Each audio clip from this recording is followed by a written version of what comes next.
اللهم اجعل في قلبي نورا۔ سلطان شہاب الدین غوری، مصنف اسلم راہی MA۔ ایپیسوڈ 6۔ راجکماری کمار دیوی اکیلی محل میں داخل ہوئی۔ اس وقت بھیم دیو، رانی راج کنول اور کمار دیوی کا بھائی رام دیو راج محل کے کھلے صحن میں ہی کھڑے تھے۔ شاید کمار دیوی اور آئبا کے یوں دیر سے آنے کی وجہ سے وہ کچھ پریشان تھے، انتظار کر رہے تھے۔ ان تینوں کے پاس آ کر کمار دیوی اپنے گھوڑے سے ایک چھلانگ لگا کر اتری۔ اتنی دیر تک راج محل کا ایک خادم بھاگتا ہوا بڑھا اور راجکماری کے گھوڑے کو پکڑ کر استبل کی طرف لے گیا تھا۔ پاؤں پٹکتی ہوئی اور بے پناہ غصے کا اظہار کرتی ہوئی وہ اپنی ماتا، پتا اور بھائی کی طرف بڑھی۔ اس کی یہ حالت دیکھتے ہوئے وہ تینوں کسی قدر پریشان اور فکر مند ہو گئے تھے۔ آخر بھیم دیو نے راجکماری کمار دیوی کو مخاطب کیا، بیٹی کیا بات ہے؟ تم اکیلی آئی ہو، آئبا کو کہاں چھوڑ آئی ہو؟ تمہاری حالت سے مجھے یہ بھی لگتا ہے کہ آج تم نے آئبا سے جھگڑا کیا ہے، پر تمہارا مزاج بڑا برہم ہے۔ میں دیکھتا ہوں تمہارے خوبصورت چہرے پر غضبناکی کے آثار بھی ہیں۔ بیٹے کیا ہوا؟ کیا اس نے کوئی ایسی بات کہہ دی جو تمہیں ناگوار گزری؟ کیا اس نے کوئی ایسی حرکت کی جو تمہارے لیے ناپسندیدگی کا باعث بنی؟ بیٹی کیا تم نے آئبا سے کوئی برا سلوک تو نہیں کیا؟ یہاں تک کہنے کے بعد بھیم دیو رکا، پھر اپنی بات کو آگے بڑھاتے ہوئے وہ کہہ رہا تھا، کمار دیوی میری بچی، آئبا سے ایسا سلوک کرنے سے پہلے دو باتوں کو ذہن میں رکھنا۔ پہلی یہ کہ وہ تمہارا منگیتر ہے، ایسا منگیتر جو جنگی ہتھیاروں کے استعمال میں کمال کی ہنرمندی رکھتا ہے۔ پھر یہ کہ تم اسے پسند بھی کرتی ہو، اس سے محبت بھی کرتی ہو، اس بنا پر اس کے جذبات کا خیال رکھنا تمہارا فرض ہے۔ دوسری بات یہ کہ وہ ان علاقوں میں اجنبی ہے، اس ناطے سے ہمارے لیے ایک معزز مہمان کی حیثیت رکھتا ہے۔ اس لحاظ سے بھی بیٹے تجھے اس کے جذبات کا احساس ہونا چاہیے۔ کہیں ایسا تو نہیں کہ تم اس کی بے عزتی کر کے اسے کہیں چھوڑ کر آئی ہو کہ وہ راج محل میں نہ آئی۔ جب تک بھیم دیو بولتا رہا کمار دیوی اپنی جگہ پر کھڑی ہو کر منہ بسورتی رہی اور غصے کا اظہار کرتی رہی۔ بھیم دیو جب خاموش ہوا تب اس نے آئبا کے بھاگنے کی تفصیل کہہ دی۔ کمار دیوی کے اس انکشاف پر بھیم دیو، راج کنول اور رام دیو تینوں دنگ رہ گئے تھے۔ اس پر راج کنول نے کمار دیوی کو مخاطب کیا، بیٹی وہ کیوں بھاگا؟ اسے یہاں کیا تکلیف تھی؟ کیا تو نے اس سے کوئی برا سلوک کیا تھا؟ بیٹی آخر اس کے بھاگنے کی کوئی تو وجہ ہوگی۔ غصے کا اظہار کرتے ہوئے کمار دیوی کہنے لگی، اس کے بھاگنے کی وجہ اس کے سوا کچھ نہیں کہ اپنے جن علاقوں کی طرف سے آیا تھا وہ ادھر ہی واپس جانا چاہتا ہے۔ اس کا مطلب ہے اسے میری ذات سے کوئی دلچسپی نہ تھی، نہ اسے مجھ سے محبت تھی، نہ چاہت تھا، نہ پیار۔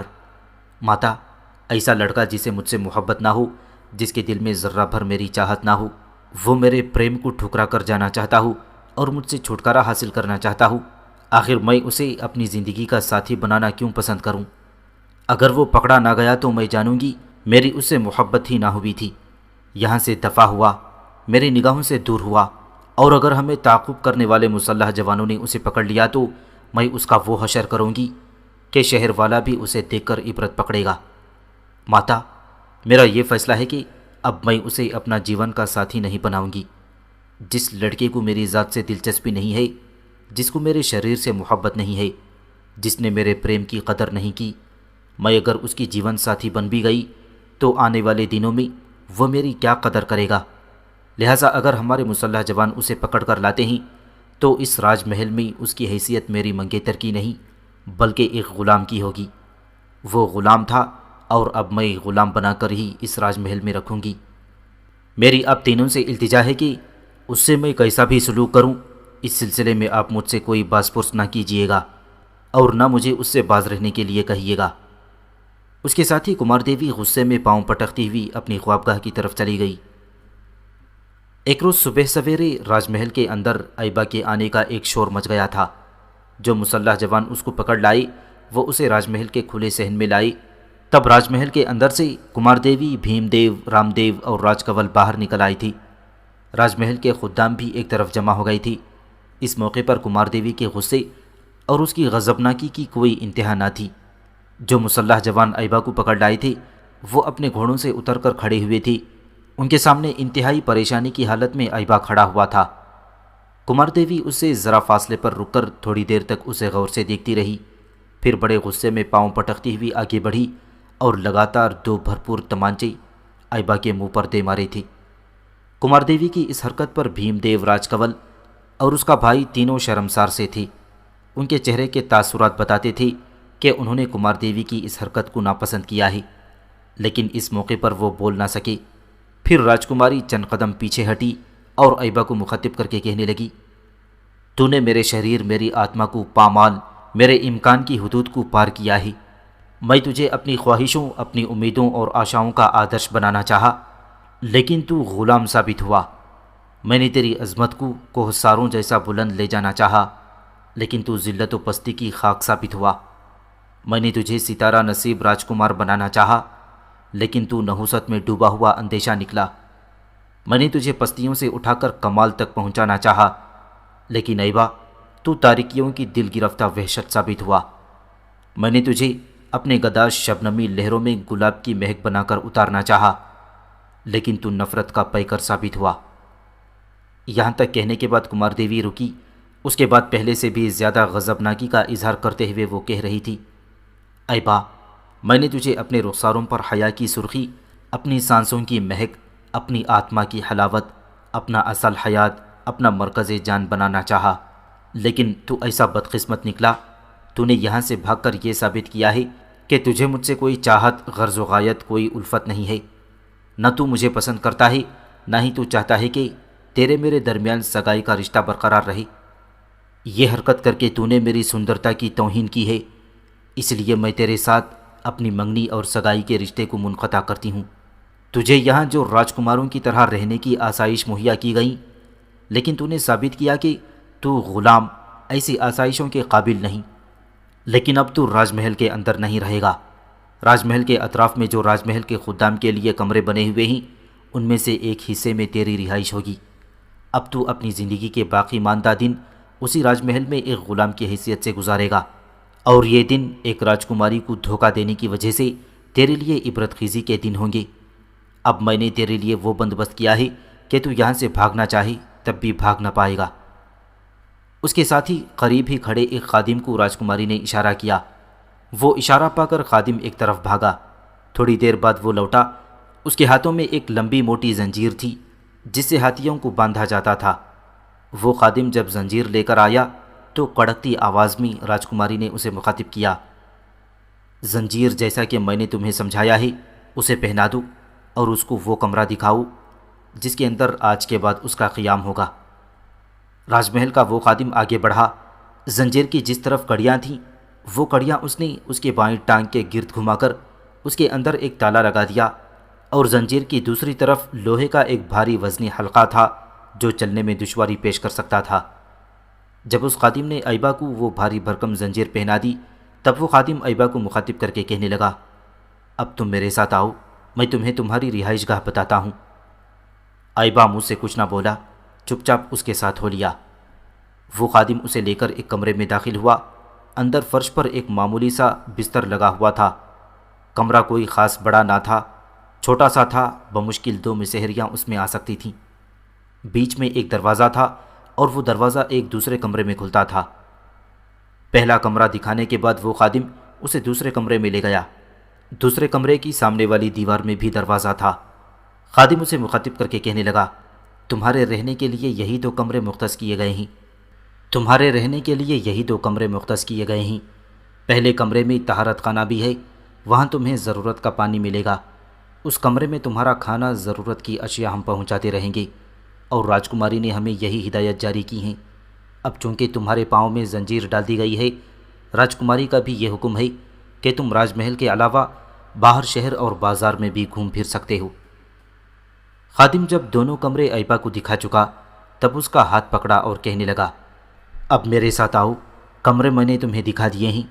راجکماری کا یہی حکم تھا کہ تمہیں میری رہائش کے دونوں کمرے دکھا کر واپس لایا جائے۔ اس کے بعد ایبا چپ چاپ اس کے ساتھ ہو لیا، پھر اس جگہ رکا جہاں پہلے کھڑا تھا۔ بھیم دیو راج کنول اور رام دیو بڑی ہمدردی سے اس کی طرف دیکھ رہے تھے۔ اس موقع پر جو مسلح جوان وہاں کھڑے تھے انہیں مخاطب کر کے کمار دیوی کہنے لگی، تم سب جا سکتے ہو، تم نے اس غلام کو پکڑنے کا بہترین کارنامہ انجام دیا ہے، اس کے لیے تم انعام کے حقدار ہو اور تمہارا انعام تم تک پہنچ جائے گا۔ اس کے ساتھ ہی مسلح جوان وہاں سے چلے گئے۔ اس کے جانے کے بعد کمار دیوی نے ایبا کو مخاطب کیا، تمہارے پاؤں میں وہ زنجیر ڈال دی گئی ہے جو ہم ہاتھیوں کے لیے استعمال کرتے ہیں۔ ہمارے شکاری جب شیر کا شکار کرنے کے لیے نکلتے ہیں تو ہاتھی پر بیٹھ کر نکلتے ہیں۔ جو زنجیر تمہیں پہنائی گئی ہے یہ زنجیر ہاتھی اپنی سونڈ میں تھام لیتے ہیں، اور جب شیر قریب آتا ہے تو سدھائے ہوئے ہاتھی یہی زنجیر گھما کر شیر کو مارتے ہیں اور شیر کا شکار کرتے ہیں۔ ہم نے تمہیں یہ زنجیر پہنا کر شیر سے لومڑی میں تبدیل کر دیا ہے۔ یہاں سے بھاگ کر تم نے نہ صرف میری ذات کی نفی کی ہے بلکہ اپنی عزت، اپنے احترام کو بھی خاک میں ملا دیا ہے۔ یہ تمہارے بھاگنے کی پہلی واردات ہے، اس بنا پر تمہیں زندہ رکھا گیا ہے۔ اب بھاگنے کی کوشش کی تو جان سے ہاتھ دھو بیٹھو گی اور قتل کر دیے جاؤ گی۔ ایبا اب تک بالکل چپ اور خاموش تھا، لیکن اس بار جب اپنی گفتگو ختم کر کے کمار دیوی خاموش ہوئی تب اس کی چھاتی تن گئی اور جرأت مندی کا اظہار کرتے ہوئے کہنے لگا، کمار دیوی، یہ قتل کی دھمکی کسی اور کو دینا۔ میرا نام ایبا ہے، میں موت سے ڈرنے والا نہیں۔ موت سے وہ شخص ڈرے جس نے اپنے جیون کے تعیشات جمع کر رکھے ہوں۔ یہاں میرا آگا پیچھا کوئی نہیں، وہاں مجھے موت اور قضا کا بھی کوئی ڈر نہیں۔ اگر تم یہ خیال کرتی ہو کہ میں تمہاری دھمکی سے ڈر جاؤں گا، خوف زدہ ہو جاؤں گا، تو یہ تمہاری بھول ہے۔ ایبا کی اس گفتگو کو کمار دیوی نے سخت ناپسند کیا۔ اس کا چہرہ غصے میں سرخ ہو گیا تھا۔ ایک جھٹکے کے ساتھ اس نے اپنا خنجر نکالا، آگے بڑھی اور دھمکی آمیز انداز میں ایبا کو مخاطب کر کے کہنے لگی، تمہاری زبان کیسے کھل گئی؟ ایک تو تم غلطی پر ہو اور آگے سے بولتے ہو، اب اگر تم نے ایک لفظ بھی کہا تو میں اپنا خنجر تمہارے پیٹ میں گھوم دوں گی۔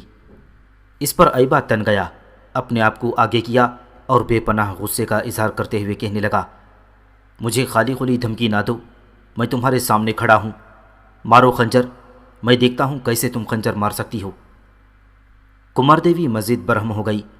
آگے بڑھ کر اس نے خنجر والا ہاتھ بلند کیا تھا کہ ایبا نے جرأت مندی کا اظہار کرتے ہوئے اس کا ہاتھ پکڑ لیا اور کہنے لگا، کسی کو یوں خنجر مار دینا آسان نہیں ہے، مار کر دیکھو۔ اس پر کمار دیوی کسمسا کر رہ گئی تھی، تلملائی تھی، ہاتھ چھڑانے کی کوشش کی لیکن چھڑا نہ سکی۔ اس کے بعد اس نے بائیں ہاتھ کے لگاتار کئی تمانچے ایبا کے منہ پر دے مارے تھے اور کہنے لگی، تم نے میرا بازو پکڑنے کی جرأت اور جسارت کیسے کی؟ پہلے جو تم نے میرے شریر کو چھوا تھا تو تمہیں میرا منگیتر مقرر کیا گیا تھا، تم نے مقابلہ جیتا تھا اور مقابلہ جیتنے کی وجہ سے تم میرے شریر کو ہاتھ لگانے کے مزاج تھے۔ اب جبکہ میرے اور تمہارے درمیان کوئی رشتہ نہیں اور میری تمہاری سگائی بھی ختم ہو چکی ہے تو تم نے کیسے جسارت کی کہ میرا بازو پکڑ لو؟ اس موقع پر بھیم دیو اور رام دیو ایک دوسرے کی طرف دیکھتے ہوئے آگے بڑھے۔ وہ دونوں کے بیچ میں حائل ہو کر برہمی کا اظہار کرتے ہوئے بھیم دیو نے کمار دیوی کو مخاطب کیا، کمار دیوی، ایک بیٹی کی حیثیت سے اب تک ہم نے تمہیں بہت برداشت کیا، پہلے اپنا خنجر میان میں ڈالو اور پیچھے ہٹ کر کھڑی ہو جاؤ۔ کمار دیوی نے چپ چاپ اپنا خنجر میان میں ڈالا اور چند قدم پیچھے ہٹ کر کھڑی ہو گئی۔ اس دوران رام دیو ایبا کو مخاطب کر کے کہنے لگا، ایبا میرے بھائی، وہ اس وقت غصے میں ہے، چپ رہو، جاؤ اپنے کمرے میں چلے جاؤ، دیکھو حالات آہستہ آہستہ ٹھیک ہو جائیں گے، فکر مند نہ ہونا۔ اس کے ساتھ ہی ایبا وہاں سے مڑا اور جو کمرے اس کی رہائش کے لیے مختص کیے گئے تھے ان کی طرف چلا گیا۔ اس کے جانے کے بعد پھر بھیم دیو نے راجکماری کمار دیوی کو مخاطب کیا، بیٹی، تو نے اس لڑکے کے ساتھ سخت زیادتی کی ہے، اگر وہ یہاں سے بھاگا ہے تو اس کے بھاگنے کی کوئی تو وجہ ہوگی۔ جب وہ واپس آیا تو کیا تو نے اسے پوچھا کہ وہ یہاں سے کیوں بھاگا تھا؟ پہلے اسے اپنی صفائی کا موقع تو دے دینا چاہیے تھا، اس سے پوچھنا چاہیے تھا کہ اسے یہاں کیا تکلیف تھی، کس سے شکایت تھی، وہ کیوں بھاگا یا ویسے ہی اس نے تمہارے ساتھ کوئی شرارت کرنے کی کوشش کی؟ آتے ہی اسے تم نے تمانچے مارنے شروع کر دیے اور ہتک آمیز گفتگو کا آغاز کر دیا۔ یہاں تک کہنے کے بعد جب بھیم دیو رکا تب اس کی ماتا راج کنول بھی قریب آ گئی اور رام دیو بھی قریبان کھڑا ہوا تھا۔ پھر راج کنول نے کمار دیوی کو مخاطب کیا، بیٹی، مجھے تم سے بڑے شکوے، بڑے گلے ہیں، تو نے جو اس لڑکے کے ساتھ سلوک کیا ہے کیا وہ ایسے سلوک کا حقدار تھا؟ یہاں تک کہنے کے بعد راج کنول رکی، پھر پہلے کی نسبت زیادہ خفگی کا اظہار کرتے ہوئے کہنے لگی، کمار دیوی، ایک بار تو نے خود مجھ سے کہا تھا کہ جب اچ کا راجہ دلپت رائے اپنے اہل خانے کے ساتھ یہاں تمہارا رشتہ مانگنے آیا تھا اور تم ہمارے پاس بیٹھ کر ایبا کے پاس گئی تھی تو ایبا نے تم سے پوچھا تھا کہ وہ لوگ کیا کرنے آئے تھی؟ تم نے انکشاف کیا تھا کہ میرا رشتہ لینے آئے تھی۔ کمار دیوی، یہ بھی ممکن ہے کہ اسے یہ خطرہ یا خدشہ لاحق ہو گیا کہ اچ کا راجہ اپنے بیٹے کے لیے تمہارا رشتہ مانگنے آیا ہے اور ایبا کی وجہ سے انکار کر دیا ہے۔ ایبا کو یہ بھی خطرہ ہو سکتا ہے کہ اچ کا راجہ اسے قتل کرا کر تمہارا رشتہ اپنے بیٹے کے لیے حاصل کرنے کی کوشش کرے۔ بیٹی، یہ میرا ایک اندازہ ہے، ہو سکتا ہے اس کی وجہ کچھ اور ہو، لیکن جو بات میں کہنا چاہتی ہوں وہ یہ کہ جب وہ یہاں لایا گیا تھا تو تمہیں یہ زیب نہیں دیتا تھا کہ آتے ہی تم اس کے منہ پر تماچے مارتیں اور اسے لوہے کی زنجیر پہنا دیتیں، اس سے پوچھتی کہ وہ کیوں بھاگا، اس سے سوال کرتی کہ اسے تم سے کیا شکوہ ہے، کیا شکایت ہے، آخر وہ اس کا جواب تو دیتا اور اپنے بھاگنے کی کوئی وجہ تو بیان کرتا، اس کے بعد ہم اس کے لیے کوئی سزا تجویز کرتے۔ اب تم نے سارے ہی راستے بند کر دیے ہیں، تم نے اس سے ناتا توڑ کر اسے غلامانہ زندگی بسر کرنے پر مجبور کیا ہے اور یہ سراسر اس کے ساتھ زیادتی ہے۔ راج کنول جب خاموش ہوئی تب کمار دیوی کا بھائی رام دیو بول اٹھا، کمار دیوی، تم میری بہن ہو، مجھے تم اپنی جان سے بھی زیادہ عزیز ہو، پر اس موقع پر میں تم سے کہوں گا کہ جو کچھ پتا اور ماتا نے کہا وہ بالکل درست ہے۔ تمہیں کس نے یہ ادھیکار دے دیا تھا کہ تم اپنے منگیتر کے منہ پر تمانچے مارو؟ ہم تینوں اس موقع پر اس لیے نہیں بولے کہ سارے راج محل کے خادم اور مسلح جوان یہاں کھڑے ہوئے تھے۔ اس موقع پر ہم تینوں میں سے اگر کوئی کچھ بولتا تو تمہاری توہین ہو جاتی اور یقیناً تمہارے لیے ناقابل برداشت ہوتی۔ اتنا کہتے کہتے رام دیو کو خاموش ہو جانا پڑا، اس لیے کہ کسی قدر شرمساری کا احساس کرتے ہوئے کمار دیوی کہنے لگی، آپ تینوں اس مسئلے میں نہ آئیں، یہ میرا اور ایبا کا معاملہ ہے۔ ایبا کو آپ نے میرے ساتھ منسوب کیا تھا، وہ میرا منگیتر تھا، اس لحاظ سے میرا اور اس کا ایک رشتہ اور تعلق تھا۔ اب اس تعلق کو نبھانا نہ نبھانا میرا اور ایبا کا کام ہے۔ اگر میں نے اس سے بھاگنے کی وجہ نہ پوچھ کر غلطی کی ہے تو کسی مناسب موقع پر میں اس غلطی کی تلافی بھی کر سکتی ہوں۔ فی الحال جو میں نے اسے سزا دی ہے اسے اسی سزا کے قابل سمجھا جائے گا۔ میری آپ تینوں سے التماس ہے کہ آپ اس معاملے میں نہ آئیں، میں کسی نہ کسی روز مناسب جان کر اس سے بھاگنے کی وجہ پوچھوں گی ضرور۔ اس کے ساتھ ہی کمار دیوی وہاں سے ہٹ کر اپنے کمرے کی طرف چلی گئی تھی، جبکہ بھیم دیو، رام دیو اور راج کنول بھی ایک دوسرے کی طرف سوالیہ انداز میں دیکھتے ہوئے راج محل کے سکونتی حصے کی طرف چلے گئے۔ اگلے روز صبح سویرے کمار دیوی جب راج محل کے سکونتی حصے سے باہر نکل آئی تو جس خادم کے ذمے اس نے یہ خدمت لگائی تھی کہ وہ ایبا کو اس کا کھانا اس کے کمرے میں پہنچایا کرے، وہ راجکماری کے قریب آیا، اپنے آپ کو خوب زمین کی طرف جھکاتے ہوئے راجکماری کو تعظیم دی، پھر ہاتھ جوڑ کر کہنے لگا، راجکماری، میں نے اس لڑکے کو اس کے کمرے میں صبح، دوپہر، شام اور آج صبح کا کھانا پہنچایا، لیکن 4 وقت کا کھانا ابھی تک اس کے کمرے میں پڑا ہی، اس نے نہیں کھایا۔ کل تو اس نے کچھ کھایا ہی نہیں تھا۔ آج صبح وہ اپنے پاؤں سے بندھی زنجیر کو گھسیٹتا ہوا بازار کی طرف گیا اور وہاں ایک بھٹیارے کی دکان سے کھانا کھا کر واپس آ گیا اور اس وقت وہ اپنے کمرے میں بیٹھا ہوا ہی۔ کمار دیوی نے اس خادم کو جانے کے لیے کہا اور کہنے لگی، تم جاؤ اور اپنا کام کرو، میں اس سے بات کرتی ہوں۔ اس پر آہستہ آہستہ چلتی ہوئی کمار دیوی اس کے کمرے میں داخل ہوئی جس میں ایبا کی رہائش تھی۔ اندر داخل ہوتے ہی کمار دیوی نے دیکھا 4 وقت کے کھانے کے برتن وہاں پڑے ہوئے تھے۔ کچھ دیر تک کمار دیوی غور سے ان برتنوں کو دیکھتی رہی، پھر ایبا کو مخاطب کیا، یہ کھانا تم نے کیوں نہیں کھایا جو تمہیں مہیا کیا گیا ہے؟ ایبا اس وقت اپنے بستر پر بیٹھا ہوا تھا، وہیں بیٹھا رہا۔ کمار دیوی کو اس نے کوئی اہمیت نہ دی، اس کی طرف دیکھا، تاہم اس کے سوال کا جواب دیتے ہوئے کہنے لگا، میں کھانا کھاؤں نہ کھاؤں اس سے تمہیں کوئی غرض نہیں ہونی چاہیے۔ اس پر ناراضگی اور خفگی کا اظہار کرتے ہوئے کمار دیوی کہنے لگی، اگر اسی طرح تم کھانا کھانے سے انکار کرتے رہو گی تو تمہارے لیے کھانا بند کر دیا جائے گا۔ جواب میں ایبا نے کھا جانے والے انداز میں کمار دیوی کی طرف دیکھا تھا، پھر کہنے لگا، کمار دیوی، تم راجکماری بن سکتی ہو بھگوان اور خدا نہیں بن سکتی۔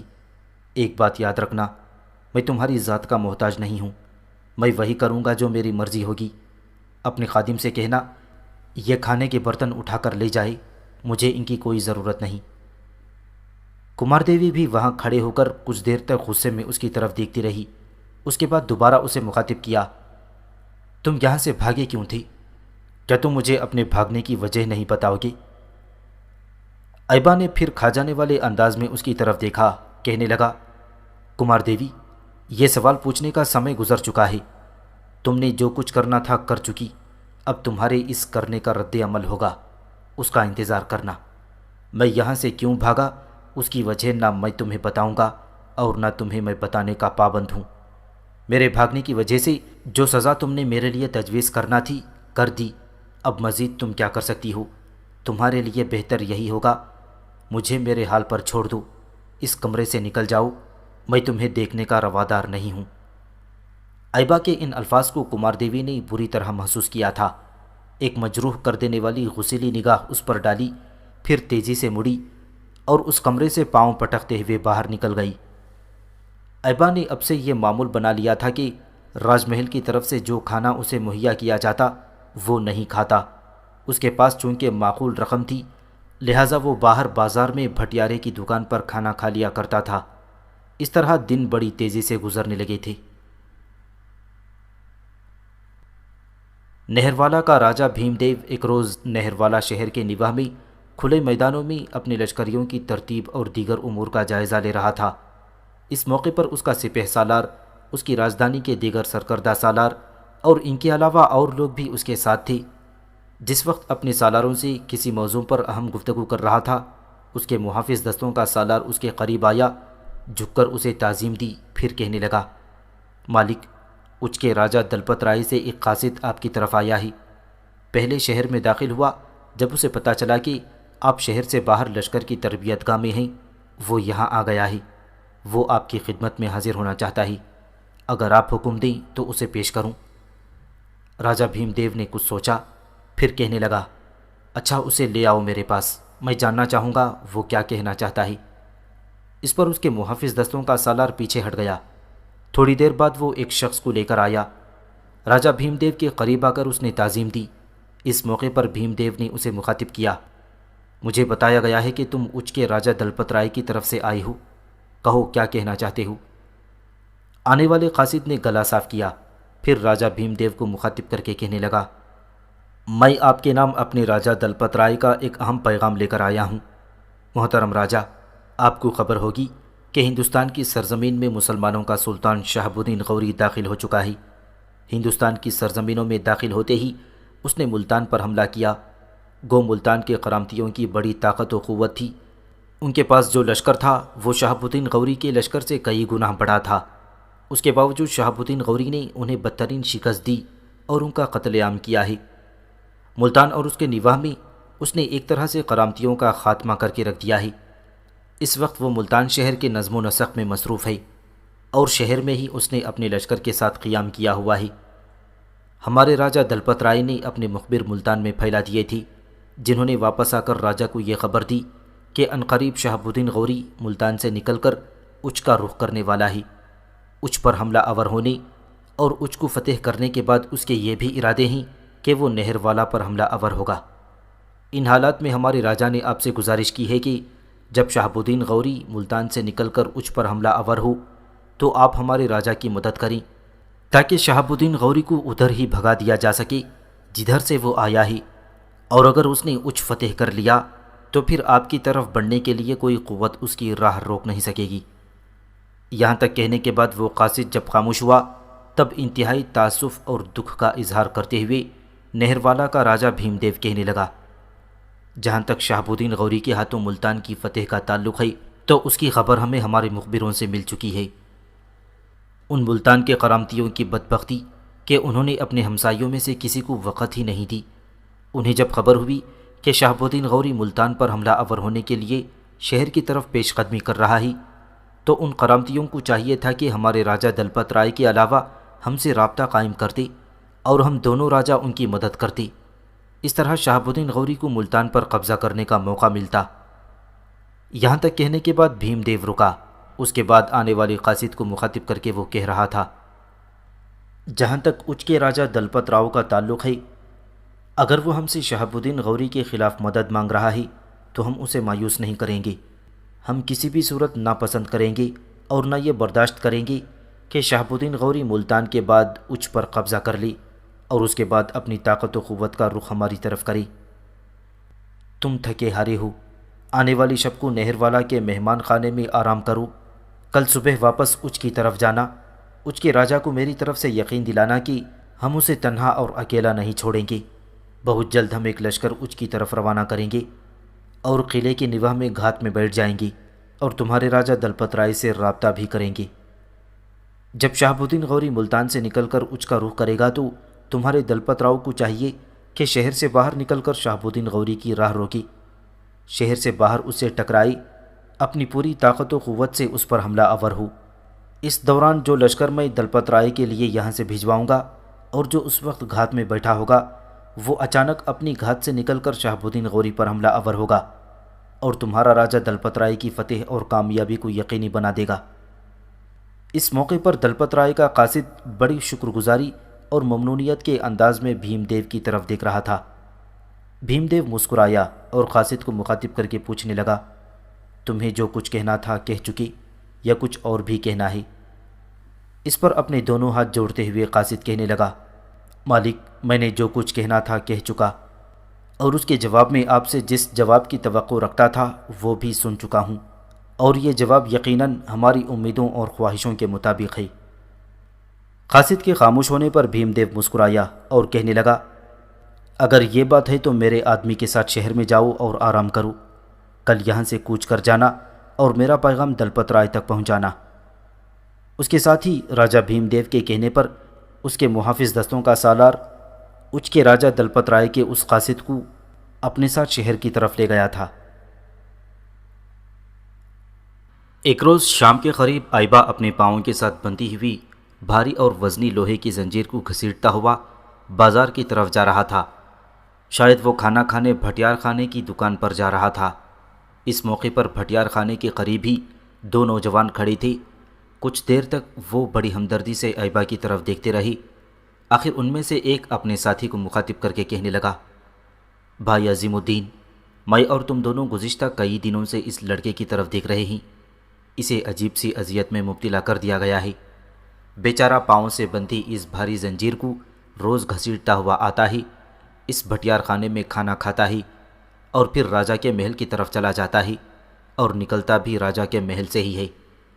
اتنا کہنے کے بعد وہ نوجوان جب خاموش ہوا تب اس کا وہ ساتھی جسے اس نے عظیم الدین کہہ کر پکارا تھا وہ بولا اور اسے مخاطب کر کے کہنے لگا، بھائی غالب خان، تمہارا اندازہ درست ہے۔ میں نے اس لڑکے سے متعلق اطلاعات بھی حاصل کر لی ہیں۔ بنیادی طور پر یہ لڑکا مسلمان ہے، اس کا نام آئبہ ہے۔ کہاں کا رہنے والا ہے یہ تو مجھے پتہ نہیں چلا۔ اچ شہر کی اوشا دیوی کے تہوار میں اس نے تیغزنی اور تیر اندازی کے مقابلے میں نہر والا کی راجکماری کو نیچا دکھا دیا تھا، جس کی بنا پر اسے راجکماری سے منسوب کر دیا گیا تھا اور وہاں سے اسے یہاں نہر والا لایا گیا اور راج محل کے اندر اس کی رہائش کا اہتمام کیا گیا۔ پھر بتانے والے نے مجھے بتایا کہ یہ یہاں سے بھاگ کھڑا ہوا۔ اس کے بھاگنے کی وجہ سے راجکماری اس سے برہم ہو گئی اور اب اس کے پاؤں میں وزنی زنجیر پہنا دی ہے۔ سنا ہے راجکماری نے اس سے اپنی منگنی بھی توڑ دی ہے۔ پہلے اس کا قیام جہاں راج محل کے اندر تھا وہاں اب اسے راج محل کے ایک حصے میں منتقل کر دیا گیا ہے جہاں راج محل کے خدام رہتے ہیں اور اس کے ساتھ غلاموں کا سا سلوک روا رکھا جا رہا ہے۔ اتنا کہنے کے بعد عظیم الدین جب خاموش ہوا تب اس کا ساتھی غالب خان انتہائی دکھ اور افسردی میں کہنے لگا، میرے عزیز بھائی، ہم دونوں مسلمان ہیں۔ مسلمان کی حیثیت سے اس لڑکے کی مدد کرنا ہمارا فرض بنتا ہے۔ اسے ہاتھیوں والی زنجیر پہنا دی گئی ہے تاکہ یہ یہاں سے بھاگ نہ سکے۔ اب میں اور تم یہ کوشش کرتے ہیں کہ اس لڑکے کو یہاں سے بھگائیں۔ پہلے اس سے بات کریں گے کہ وہ کہاں سے آیا ہے، کدھر کا رہنے والا ہے، کہاں جانا چاہتا ہے۔ پھر میں چاہتا ہوں کہ اسے یہاں سے نکال کر ادھر بھگا دیں جدھر یہ جانا چاہتا ہے۔ یہ روزانہ بیچارہ وزنی زنجیر کو گھسیٹتا ہوا ادھر آتا ہے تو قسم خداوند کی میرے ذہن پر خنجر چل جاتے ہیں۔ اکثر پہروں کھڑا رہ کر میں اسے دیکھتا ہوں اور دل تھام کر رہ جاتا ہوں۔ غالب کے خاموش ہونے پر عظیم الدین پھر بول اٹھا، دیکھ ابھی تو وہ بھٹیار خانے میں گھس گیا ہی، وہ کھانا کھائے گا۔ پہلے میں نے اپنے دل میں سوچا تھا کہ بھٹیار خانے میں اس کے پاس جا کر بیٹھیں گے اور اس سے گفتگو کریں گے، لیکن اس طرح ہم بھی مشکوک ہو جائیں گے اور اس کی کوئی مدد نہ کر سکیں گے۔ یہیں کھڑے رہتے ہی بھٹیار خانے سے نکلے تو پھر اس سے بات کریں گے کہ جب اس کا قیام راج محل کے اندر ہے، اس سے غلاموں کا سا سلوک کیا جاتا ہے، اسے وہاں رہائش مہیا کی گئی ہے، تو وہ پھر کھانا وہاں کیوں نہیں کھاتا، یہاں آ کر کیوں کھاتا ہے؟ اگر یہاں کھاتا ہے تو اس کی وجہ کیا ہے؟ اس کے کھانے کی ادائیگی کون کرتا ہے؟ غالب خان نے اپنے ساتھی عظیم الدین کی اس گفتگو کو پسند کیا تھا۔ کہنے لگا، بھائی تو ٹھیک کہتا ہے، چلو دونوں یہیں کھڑے رہتے ہیں، وہ لڑکا جب نکلے تو اس سے بات کرتے ہیں، پھر دیکھتے ہیں وہ کیا کہتا ہے اور بھاگ کر کہاں جانا چاہتا ہے۔ میرے بھائی مجھے یہ بھی شک گزرتا ہے کہ اگر یہ یہاں سے بھاگنا چاہتا ہے تو اچ کی دیوی کے تہوار میں جو اس نے مقابلہ جیتا تھا تو اس مقابلے کے بعد اسے زبردستی یہاں لایا گیا ہوگا، اسی بنا پر تو اس نے یہاں سے بھاگنے کی کوشش کی ہوگی۔ بہرحال یہ اندازے ہیں، ذرا وہ کھانا کھا کر باہر نکلے، پھر اس کے قریب جا کر اس سے بات کرتے ہیں اور اس سلسلے میں ضرور ہم دونوں اس کی مدد کریں گے۔ دونوں خاموش رہ کر بھٹیار خانے کے قریب کھڑے ہو کر ایبا کے باہر آنے کا انتظار کرتے رہے۔ دونوں کی نگاہیں بھٹیار خانے پر جمی ہوئی تھیں، بڑی بے چینی سے ایبا کے وہاں سے نکلنے کا انتظار کرنے لگے تھے۔ آخر ایبا لنگڑاتا ہوا زنجیر بندی ہوئی ٹانگ کو گھماتا ہوا، زنجیر کو گھسیٹتا ہوا بھٹیار خانے سے نکلا۔ ارد گرد کے جو لوگ تھے اس موقع پر ہمدردی اور تکلیف دہ احساس میں اسے دیکھ رہے تھے۔ جب وہ بھٹیار خانے سے نکلا تب چونکنے کے سے انداز میں عظیم الدین نے اپنے ساتھی غالب خان کو مخاطب کیا، بھائی ادھر دیکھو، وہ لڑکا بھٹیار خانے سے نکلا ہے، چلو اس کے ساتھ ساتھ چلتے ہیں، چلتے چلتے اس کے ساتھ گفتگو کرتے ہیں اور جو کچھ ہم کرنا چاہتے ہیں اس کی اطلاع اسے کرتے ہیں۔ عظیم الدین اور غالب خان چند ہی قدم آگے بڑھے ہوں گے کہ چونکنے کے سے انداز میں عظیم الدین نے اپنے ساتھی کو مخاطب کیا، غالب خان رک۔ غالب خان چونک سا پڑا، مڑ کر اس نے عظیم الدین کی طرف دیکھا، پھر کہنے لگا، بھائی کیا ہوا، تو نے ایک دم سے مجھے روک دیا ہے؟ عظیم الدین چونکنے کے سے انداز میں کہنے لگا، تجھے میں نے اس لیے روکا ہے کہ ذرا دیکھ پیچھے سے وہ بلا آ رہی ہے، شاید یہ گھوڑ دوڑ کے بعد واپس آ رہی ہے، اس کی موجودگی میں اس لڑکے سے بات کرنا انتہائی خطرناک ہوگا۔ غالب خان نے جب مڑ کر دیکھا تو سنبھل گیا، اس کی پشت کی طرف سے راجکماری کمار دیوی اپنے گھوڑے پر سوار آ رہی تھی، شاید وہ گھوڑ دوڑ کے بعد لوٹ رہی تھی اور اس کے پیچھے پیچھے اس کی حفاظت کے لیے کچھ مسلح جوان بھی تھے۔ عظیم الدین اور غالب خان جہاں تھے وہیں رک گئے۔ پھر عظیم الدین نے غالب خان سے سرگوشی کی، غالب خان آؤ یہاں سے ہٹ جائیں، اپنے اڈے کی طرف چلے جائیں، اس موقع پر لڑکے سے بات نہیں ہو سکتی، راجکماری آ گئی ہے، ہو سکتا ہے یہ لڑکے کو روک کر اسے گفتگو کرے، نہ بھی کرے تب بھی اس نے راج محل کی طرف جانا ہے، لڑکے کا رخ بھی راج محل کی طرف ہے، جب تک یہ راج محل تک پہنچے گی اس وقت تک وہ لڑکا بھی کافی آگے جا چکا ہوگا، لہٰذا ہم اس سے اس موضوع پر بات نہیں کر سکیں گے۔ غالب خان نے اپنے ساتھی عظیم الدین کی اس گفتگو سے اتفاق کیا تھا، پھر دونوں بھٹیار خانے سے ہٹ گئے تھے اور مخالف سمت جانے لگے تھے۔ شاید وہ نہر والا شہر سے باہر نکلنے لگے تھے۔ ایبا کے قریب جا کر راجکماری نے اپنے گھوڑے کی رفتار بالکل کم کر دی تھی، پیچھے پیچھے گھوڑے کو لے جانے لگی تھی۔ اس کی حفاظت کے لیے اس کے ساتھ سپاہی تھے، انہیں ہاتھ کے اشارے سے آگے چلنے کے لیے کہا، جس پر وہ اپنے گھوڑوں کو دوڑاتے ہوئے آگے نکل گئے۔ جب وہ مسلح گھوڑ سوار آگے نکلے تب ایبا چونکا، مڑ کر اس نے دیکھا راجکماری اس کے پیچھے پیچھے آ رہی تھی۔ ایبا نے اسے کوئی اہمیت نہ دی، پہلے کی طرح ٹانگ سے بندھی زنجیر کو گھسیٹتا ہوا وہ آگے بڑھنے لگا تھا، یہاں تک کہ وہ راج محل میں داخل ہوا۔ راج محل کے سامنے جو کھلا میدان تھا اس کے اندر راج مندر کا بڑا پنڈت اودھے مل کھڑا ہوا تھا۔ ایبا چپ چاپ آگے بڑھا، نہ اس نے اودھے مل کو کوئی اہمیت دی اور نہ راجکماری کو، بلکہ اپنے ان دونوں کمروں کی طرف چلا گیا تھا جو اس کی رہائش کے لیے اسے مختص کیے گئے تھے۔ راجکماری جو ہی اپنے گھوڑے پر سوار راج محل میں داخل ہوئی تو ایک خادم بھاگتا ہوا اس کی طرف آیا، گھوڑے کی اس نے باگ پکڑ لی۔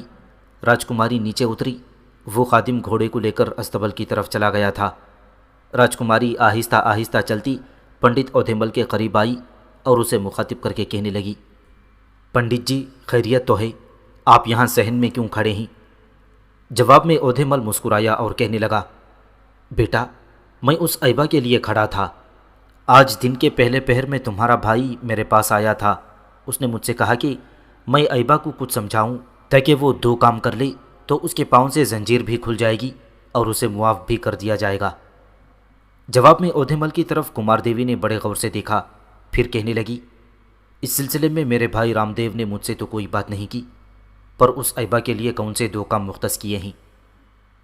پنڈت اودھیمل کہنے لگا، رام دیو نے کہا کہ اگر یہ ایبا ہمارے دھرم میں آ جائے تو اس کی معافی کے لیے یہ پہلی شرط ہے۔ اس نے یہاں سے بھاگنے کی کوشش کی ہے، جو کہ میری بہن ہی کی نہیں، اس کے ساتھ جو اس کا رشتہ جوڑا گیا ہے اس کی بھی توہین ہے۔ دوسری شرط یہ لگائی ہے کہ اگر راجکماری سے معافی مانگ لی تب بھی اس کی گلو خلاصی ہو سکتی ہے۔ اودھیمل نے جب یہ دونوں شرطیں بتائیں تو راجکماری کمار دیوی بے حد خوشی کا اظہار کر رہی تھی۔